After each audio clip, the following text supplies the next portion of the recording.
একটা সন্তানের জীবনে সবথেকে বড় অসহায়তার মুহূর্তগুলো কি জানো? যখন সে তার নিজের বাবা-মার কাছে বোঝা হয়ে যায় বা তারা তাকে বুঝতে চায় না।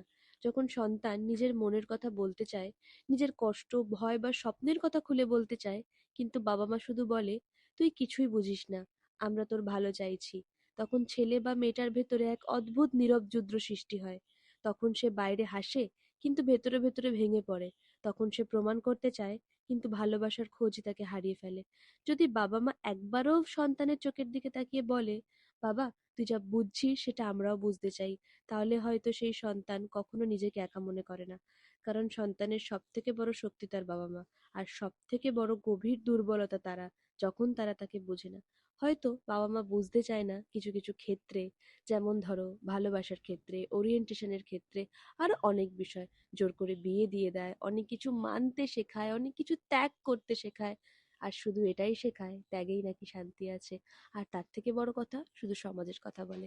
সমাজের কথা ভাবতে ভাবতে বহু ছেলে মেয়ে সিলিং ফ্যানে ঝুলেছে, বহু ছেলে মেয়ে নিজের স্বপ্ন ত্যাগ করেছে, বহু ছেলে মেয়েকে দেখেছি চোখের সামনে নষ্ট হয়ে যেতে। তবে এই দিক থেকে বলতে পারো আমি অনেক লাকি, কারণ আমার মা আমাকে যথেষ্ট বোঝে। আজকে এই কথাগুলো কেন বললাম জানো? কারণ রিসেন্টলি এমন কিছু ঘটনা ঘটছে চোখের সামনে, যা প্রতিবাদ করতে চাইলেও প্রতিবাদ করতে পারছি না। মানুষরা কি শুধু ভয়তে পিছিয়ে আসবে? সমাজের কথা ভেবে পিছিয়ে আসবে? আমার তো এটাই মাঝে মধ্যে মাথায় ঢোকে না, সমাজ তো আমাদের প্রতিনিয়ত খেতে দিতে আসে না। তাহলে কেন আমরা সমাজকে মানব? সমাজে থাকতে গেলে সমাজ মানতে হয়, এইটুকু তো আমরা জানি। কিন্তু নিজের স্বপ্ন, নিজের ভালো লাগার মানুষ, এই সব কথাগুলো বলতে গেলেই তখন তো আমরা বাবা মার থেকে অনেক দূরে চলে যাই। আর যখন আমরা সন্তানরা বাবা মার কাছে অভিমান করি বা বাবা মার কথা শুনি না, তখনই আমাদের সমাজ কথা শোনায়, তোকে তোর বাবা মা মানুষ করতে পারলো না। আমরা কোন দিকে যাই বলতো? কি করি? সোশ্যাল মিডিয়াতে দুটো বড় বড় মোটিভেশনাল কথা বলা খুব সহজ, কিন্তু যে অসহায়তা বোধ করছে তার পাশে গিয়ে দাঁড়ানো খুব কঠিন। আর পাশে দাঁড়াতে চাইলেও আমাদেরকে শেখানো হয়, সমাজ মানবে না রে, তুই পাশে দাঁড়াস না, তোর নিজের দিকটা দেখ।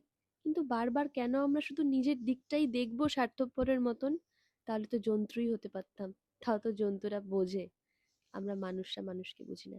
এই যে যেই বইটা পড়ছি, এই মানুষটা দেশটা স্বাধীন করে গেছে বলেই হয়তো আজকে নিশ্চিন্তে নিঃশ্বাস নিতে পারছি একটু হলেও, নয়তো তাও পারতাম না।